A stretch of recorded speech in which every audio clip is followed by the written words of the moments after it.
Good morning बच्चों। आज हम लोग क्या करेंगे, अपनी हिंदी की जो हमने कविता पढ़ी थी कौवा बना मोर, तो उसकी आज हम एक्सप्लेनेशन करेंगे, देखेंगे कि हमारी कविता के अंदर क्या है। हम एक एक बिल्कुल पद्यांश देखेंगे इसका कविता का। जैसे हमारा पहले वाला है, एक था कौवा सोचे अक्सर कितने सुंदर सारे पंछी, फिर मुझको ही क्यों भगवान ने ऐसी काली काया बख्शी। जैसे कि यहाँ में कविता की लाइन से क्या पता चल रहा है कि एक कौवा था, वो हमेशा क्या सोचता रहता था कि सारे पंछी कितने ज्यादा सुंदर है, सारे पक्षी कितने सुंदर है, फिर भगवान ने मुझे काला क्यों बनाया है, वो ऐसा हमेशा सोचता रहता था। जंगल में कोए को एक दिन मोर के पंख मिल गए प्यारे, झूम उठा वो पंख देखकर हो गए उसके वारे न्यारे। जंगल में एक दिन मोर को क्या मिल कोए को क्या मिल गए, मोर के पंख मिल गए, और वो उनको देखकर बहुत ज्यादा खुश हो गया और उनको देखकर वो झूम उठा, नाचने लगा, गाने लगा उन पंखों को देखकर। सोचे कौवा मन ही मन ये मोर के पंख लगाऊंगा, कोई की काया को तजकर मोर का रूप सजाऊंगा। तो जो कौवा था वो क्या सोच रहा था मन ही मन में कि मोर के पंख लगाकर मैं मोर जैसा बन जाऊंगा, और जो मेरा ये कोए जैसा काला रंग है ये मेरा बिल्कुल उतर जाएगा। खोसे पंख कमर में उसने मोर सा रूप सजाया था, चलने लगा मोर सी चाल अपने पर इतराया था। तो उसने क्या करे, अपनी कमर में मोर के पंख लगा लिए और उसके बाद वो खुद को मोर जैसा समझने लगा, खुद को मोर जैसा बना लिया, और फिर वो मोर की चाल चलने लगा और बहुत इतरा इतरा कर चलने लगा। पहुंचा मोरों की टोली में, मोर बड़े मतवाले थे, उस पर ऊपर आसमान में छाए बादल काले थे। और वो फिर जब वो पूरा तैयार हो गया, मोर बन गया, तो उसे क्या लगा कि अब मैं मोरों की टोली में जाता हूँ। तो वो मोरों की टोली में गया। मोर जो थे वो बहुत ज़्यादा मतवाले थे, और फिर उन लोगों ने देखा कि आसमान में क्या छाए हुए हैं, काले बादल छाए हुए हैं।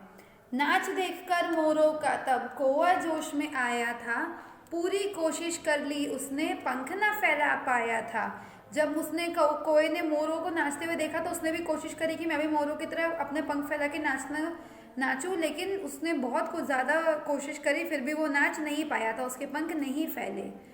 फिर मोरों की बोली में उसने भी सुर मिलाया था, सुनकर बोली काँव काँव की मोर बड़े गुस्साए थे। फिर उसने जब उसने मोरों की आवाज़ सुनी तो उसने भी कोशिश करी कि मैं इनके साथ सुर मिला के इनकी तरह गाता हूँ नाचते हुए, और उसके मुंह से तो काँव काँव ही निकलने वाली थी क्योंकि वो एक कौवा था। तो उसने काँव काँव गाया तो मोर जो थे वो बहुत ज़्यादा गुस्से में आ गए। टूट पड़े कोए पर मोर, घायल उसको कर डाला, पंख नोच कर चोंच मार कर झुंड से बाहर था निकाला। सारे मोर जो थे वो कौवे पर टूट पड़े उसको मारने के लिए, उसको उन्होंने चोंच से मारा, उनके पंख नोच डाले, ठीक है, उसे बहुत परेशान किया और उसे अपने झुंड से बाहर निकाल फेंका। जान बचाकर वापस कौवा अपने घर को भागा, मोर के पंख मोर की चाल, नारे बाबा तौबा तौबा। फिर उसने क्या करा, अपनी जान बचाकर वो बड़ी मुश्किल से उनके बीच में से निकला और वहां से भागा, और फिर उसने सोच लिया कि मैं दोबारा कभी जिंदगी में मोर के पंख नहीं लगाऊंगा। ये अभी हमारी क्या थी, हमने व्याख्या करी अपनी कविता की। तो अभी हम देखते हैं इस कविता से हम कहानी कैसे बना सकते हैं। जैसे अभी हमने अपनी कविता की व्याख्या करी थी, व्याख्या भी हमारी जो है कहानी लेखन में बहुत ज्यादा सहायता करती है, मदद करती है। तो जैसे मेरे पास यहाँ पे ये पूरी कविता है, ठीक है, अगर मैंने ये पूरी कविता पढ़ ली है और इसकी व्याख्या भी समझ ली है अच्छे से कि मेरी कविता के अंदर क्या क्या दिया हुआ है, तो अब मैं क्या करूंगी, इसकी कहानी लिखना शुरू करूंगी। तो हम सबसे पहले सबसे पहले वाले पैराग्राफ से स्टार्ट करेंगे। जैसे कि मैंने वहां पे लिखा हुआ है, एक था कौवा सोचे अक्सर कितने सुंदर सारे पंछी, फिर मुझको ही क्यों भगवान ने ऐसी काली काया बख्शी। तो हम एक एक पैराग्राफ लेंगे और उसको कहानी के थ्रू लिख के देखेंगे, ठीक है। तो अभी सब ध्यान से यहाँ पे देखेंगे। तो मैं कैसे शुरू करूंगी कहानी, सबसे पहले हम कहानी कैसे शुरू करते हैं। हमारी कहानी में कौन था, एक कौवा था। तो एक कौवा था, वह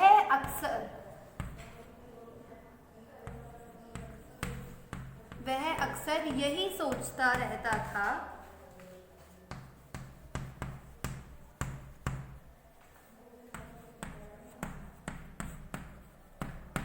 पूर्ण विराम। हमें पूर्ण विराम का भी अच्छे तरीके से ध्यान देने की कहाँ पे लगाना है, ठीक है। यही सोचता रहता था कि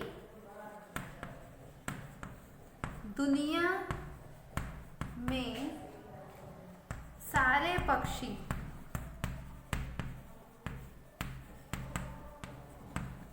बहुत सुंदर हैं, परंतु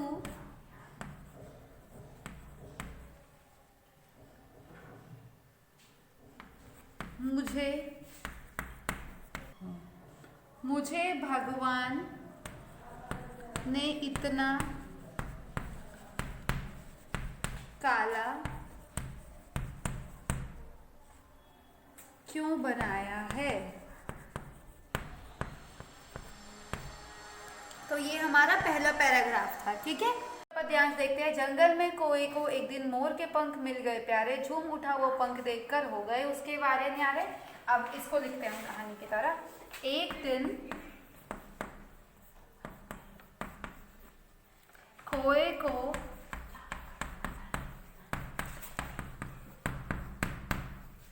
जंगल में मोर के पंख मिल गए।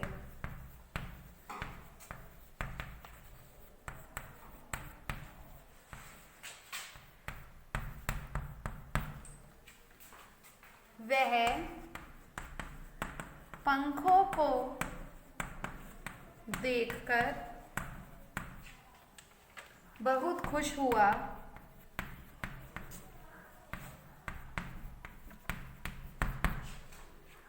फिर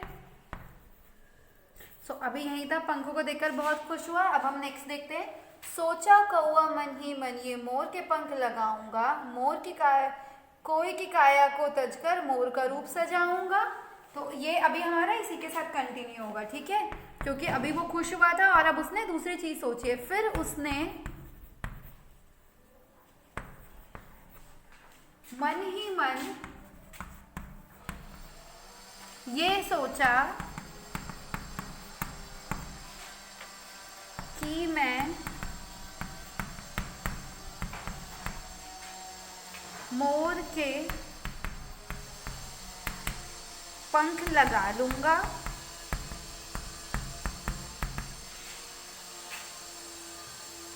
तो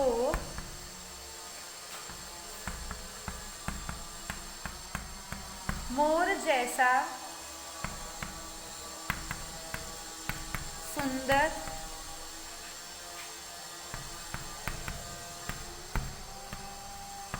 दिखूंगा। इस तरीके से अब हमने 3 पैराग्राफ की कहानी लिखना सीखा है, ठीक है। तो इसी तरह आपको इसी तरीके से बाकी हमारी जो पूरी कविता है हम उसकी कहानी भी बना सकते हैं।